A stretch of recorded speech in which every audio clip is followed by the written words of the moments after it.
Germany's in a recession. Germany is in a recession. They've had the full year GDP in 2023 declined. First quarter data looks like a continuing decline that to the extent you get monthly data, more frequent data, it's very negative for Germany. I just bought a brand new German sports sedan. By the way, my old car I had for 15 years. It had 250,000 miles on it. So I figured it was about time, but I Time. can't. But the new one, I'm very careful about the specification. It was made in Germany, which is good. But the engine was made in Hungary. And I was fine with that. The Hungarians are smart and they're productive, and I'm sure they had good quality control. But I thought, gee, isn't that interesting that Germans are outsourcing the engine production to Hungary the way Americans are outsourcing everything? Well, it used to be China, now it's Mexico. Why can't Germany make those engines the way they used to? Well, the answer is the energy costs are too high.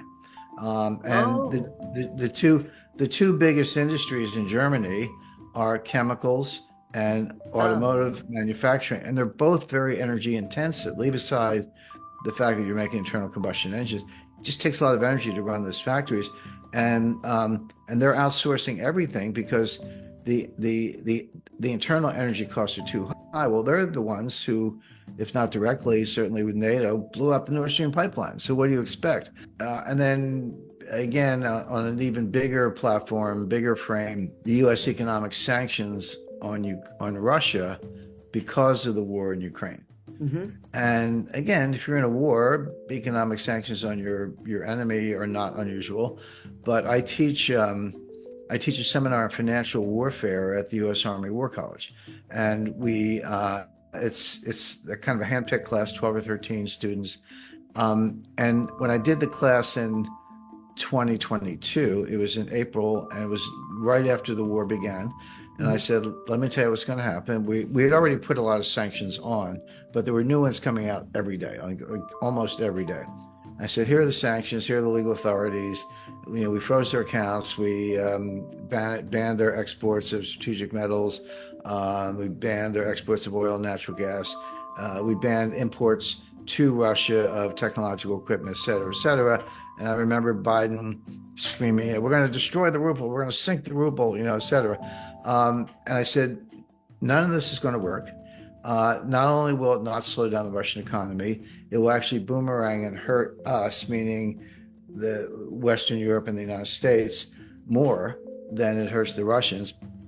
And I got a lot of pushback from the class. They were all, they were all gung ho. I mean, yeah, I don't blame them. They're military. They want to win a war or whatever.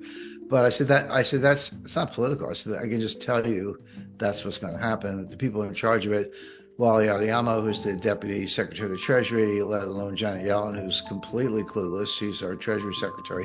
Said Hmm. they understand the law. At least Wally does. Yellen does not.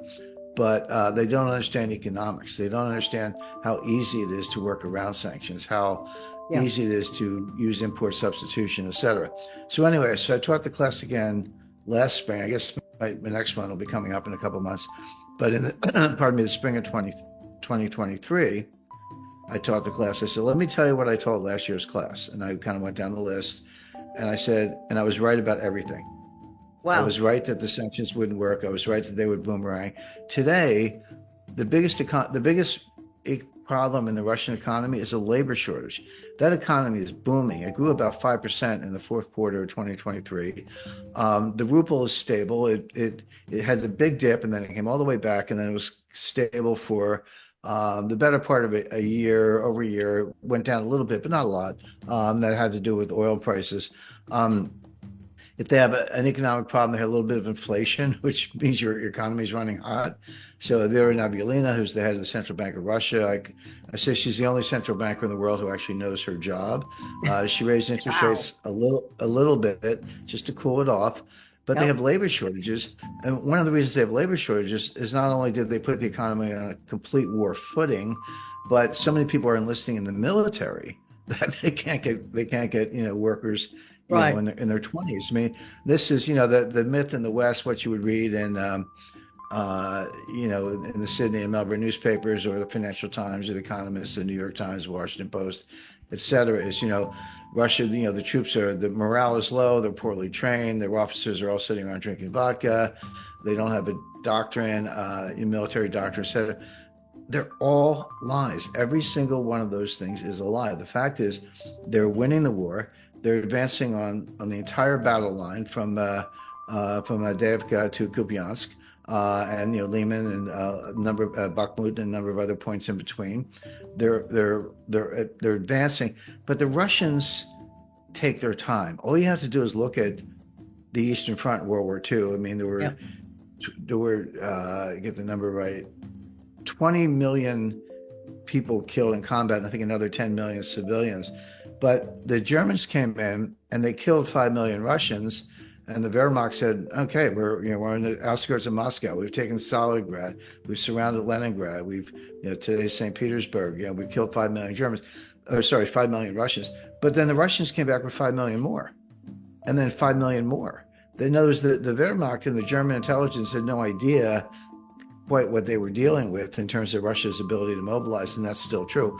But you look at the Battle of Kursk in 1944, late 43, early 44, they didn't rush into anything. They had a war of attrition. They wore down the Germans, and then they surrounded them. They enveloped them in what's called a cauldron, and they annihilated them. But they weren't in any hurry about it. And it was only when the Germans had been annihilated that they moved to Warsaw and Berlin. Well, they're doing the same thing in Ukraine. They're not marching to Kiev, not yet. Give them time, but they are annihilating the Ukrainians on the battlefront. And now that the U.S. Congress looks like it's not going to approve any further aid to Ukraine, Yeah. the EU did it reluctantly, but even the EU, I think it was 50 billion euros, if I'm not mistaken. But Hungary insisted that that be in 4 annual installments, not all at once. So whatever that comes to, it's like 13 million. 13 million euros is not going to. That's barely enough to pay the oligarchs in Ukraine, and the U.S. is contributing nothing right now. So Ukraine is losing badly on all fronts. But getting back to the economics of it, which is where we started, the Russian economy is booming. They're running a little hot. They have labor shortages. They're on a total war footing. They're making several million 155 millimeter shells per year. The United States and NATO's arsenals have been depleted. We don't have any more 155 millimeter shells. That's why we're sending them these cluster bombs, because that's all we have left. The U.S. is begging places like South Korea, which had some, to say, hey, could you give us your 155 millimeter shells, we'll send them to Ukraine. South Korea says, well, we might need them ourselves because the North Koreans are making noise. The Israelis need them to fight in Gaza. And so how did the Western arsenals get completely depleted? That was the other thing. We're going to wear the Russians down. There'll be nothing left of them by the time we're done. Again, the opposite has happened. The Western arsenals are depleted. The German Leopard tanks are blown up on the battlefield. The British Challenger tanks are blown up on the battlefield. The United States sent them some Abrams tanks, which is our top-of-the-line tanks. The Pentagon called Zelensky and said, please don't use them, because we don't want any pictures of them burning on the battlefield. It's really bad for sales. So they have some Abrams, but they won't use them because they know the Russians will blow them up with mines, drones, artillery, and bombing. It's kind of the world's turned upside down. But again, just to summarize, whether it's Ukraine, strategic metals, uranium, which you mentioned, energy generation, industrial production, deindustrialization, you can't understand, and they're all big topics. You can't understand any of them separately from the Green New Scam, and financial warfare, and a lot else going on the political side.